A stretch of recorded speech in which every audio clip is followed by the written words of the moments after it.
Et on a aussi quelques sédentaires. Alors les sédentaires, on les trouve par exemple à la Mecque, avec une tribu qui est présente. Hein, on appelle cette tribu la tribu de Quraysh. La tribu de Quraysh. Alors nous, généralement, on dit les Mécois. Dans les livres, ça va être marqué les Mécois aussi, ou les habitants de la Mecque, mais dans la réalité scientifique, on dit les Qurayshites, ou bien les hommes de Quraysh, parce que c'est une grande tribu, avec donc des gens qui sont en dessous. Alors il y a 6 niveaux au niveau des tribus, et donc Quraysh, c'est le nom d'une tribu qui appartient à une tribu qui est plus grande encore, et ainsi de suite. Et puis en dessous aussi, il y a des sous-niveaux, mais ce n'est pas des sujets ici qui vont forcément nous intéresser. On en parlera brièvement, sans doute, dans un niveau 2 par rapport à nos cours, Inch'Allah. Voilà. Alors on a aussi des habitants qui vivent donc à Médine. On a les 2 tribus connues, idolâtres, les Aous et les Khazraj. On a 3 tribus juives, les Bani Qaynuqa, les Bani Nadir, et aussi les Bani Qaynuqa, donc je disais, les Bani Nadir et les Bani Qurayza. Voilà, on a 3 tribus juives. Ça, c'est des sédentaires en fait, c'est pas des nomades. Ils sont là, présents, voilà, dans les villes.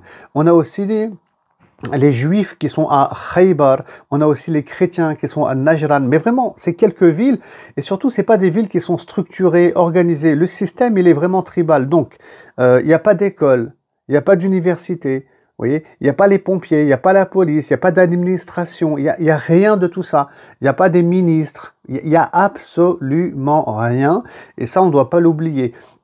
La péninsule arabique, voilà, c'est quoi? C'est des poètes, c'est du désert, du sable, des nomades, des bédouins, on fait du commerce, on ne sait pas lire, on ne sait pas écrire à plus de 90%, c'est rare de trouver quelqu'un qui sait lire et écrire, hein.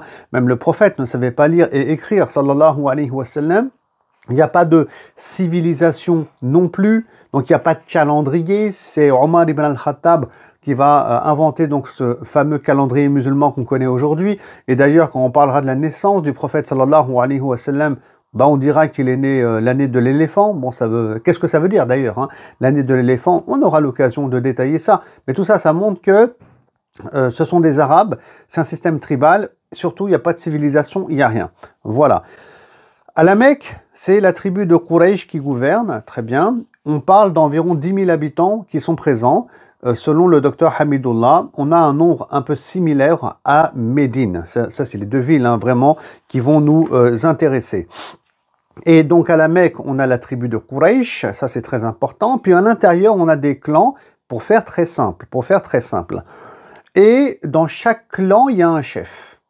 Et les membres du clan, ils sont dans l'obligation d'écouter et de suivre le chef de leur clan. Voilà comment ça fonctionne. Alors, on va donner un exemple ici. On va donner l'exemple du prophète Mohammed, par exemple, sallallahu alayhi wa sallam. Donc, Salam alaikum. Alors tu souhaites écouter le reste du cours et accéder à plus de 70 heures de cours sur la vie du prophète sallallahu alayhi wa sallam. Alors pour ça, il te suffit juste de t'abonner à ma chaîne YouTube et de souscrire à ce cours pour seulement 7,99 € par mois. Et on peut arrêter absolument quand on veut notre abonnement. Les cours sont déjà en ligne, il n'y a pas de cours en live. Alors pourquoi étudier auprès de moi la vie du prophète sallallahu alayhi wa sallam? Parce que c'est 20 ans d'enseignement, d'expertise et de recherche que je partage avec vous, avec plus de 100 cartes, photos et infographies, et on va tirer tout plein d'enseignements spirituels et contemporains, étudier même les versets du Coran en lien avec la vie du prophète sallallahu alayhi wa sallam, et tout ça pour développer notre amour envers Allah subhanahu wa ta'ala, tout ça pour développer notre amour envers le messager de Dieu sallallahu alayhi wa sallam. Ça nous permettra de vivre notre foi, notre spiritualité, et ça, c'est un objectif que je me suis fixé. Abonne-toi, souscris et je te dis à tout de suite. Salam alaikum.